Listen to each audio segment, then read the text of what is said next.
Hey, hello guys, it's How to Attack Simplified back again with another easy tutorial, and today I'm going to show you how to actually download and install GTA San Andreas on your PC or laptop. That's a very easy process, so let's get straight into it.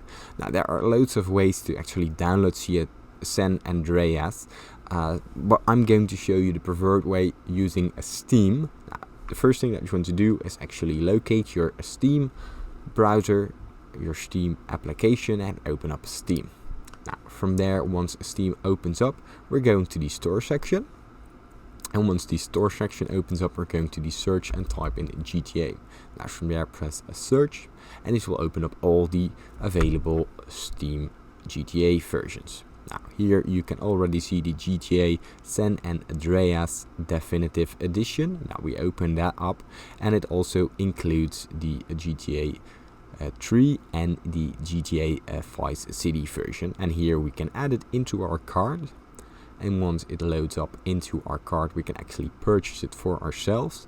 And once you've purchased it, it will come up in the library, and from there, let's say this is the GTA version, you can simply install it and you can install the GTA San Andreas version. Now that should be everything. If you still got any questions or if this tutorial has helped you, please leave it in the comments down below. Leave a like and subscribe, it helps me out a lot, and thanks for watching.